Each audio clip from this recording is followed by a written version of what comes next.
Yana shahrimizda bir qancha masjidlar qayta qurilyapti. Alhamdulillah, bularning hammasi bizning baxtimiz.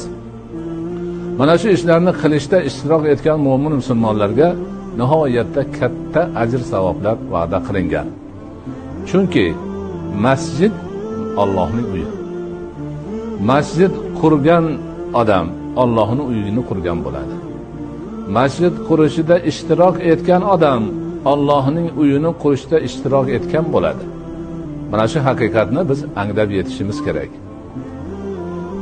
Allohni eng yaxshi ko'rgan diyorlari deydilar Payg'ambar alayhisolatu vasallam o'z hadislaridan birida masjidlardir.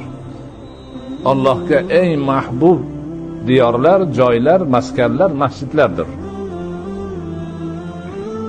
Fuqarolarimiz aytadilarki, bir odam qizishib ketdi-da, qandaydir bir janjalning ustida boshqa bo'lib, menga bu dunyoda turish haromdir, agar tursam falon bo'lay deb qasam ichvardi. Ammo yo'q, dunyo qana qiladi buni qasamini, qasamxo'r bo'lmasligi uchun nima qilamiz desa, masjidga kirib olsa qasamxo'r bo'lmaydi deydi. Chunki bu dunyodan emas masjid. Allohning uyi bu. Mana shunday darajada buyuk bir maskanlar hisoblanadi masjidlar. Muborak joylar hisoblanadi. Muazzaz joylar hisoblanadi. Rasul akram alayhisolatu vassalom marhamat qilib aytadilarki, "Man bana lillahi masjidan banallohu lahu baytan fil jannati." Kim Alloh uchun bu dunyoda bir masjid qursa, Alloh uning uchun oxiratda bir uy qurib beradi, jannatda. Bir rivoyatda qasr deyilgan, qasr qurib beradi.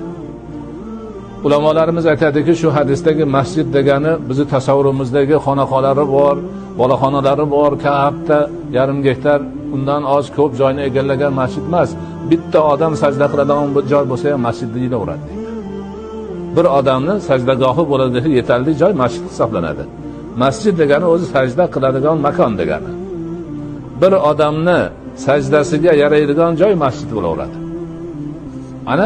Mana shu masjidni qurish, uni obod qilish, moddiy jihatdan chiroyli qilish, pokiza tutish ishlari shu qadar ulug' va muborak, savobi ko'p ishlar hisoblanadi. Alhamdulillah, sizlarning ishlaringizdan ko'plaringiz mana shunday ishlarga ishtirok qilgansizlar. Kimlardir bosh bo'lgan, kimlardir hujjat qilgan, kimlardir pulidan yordam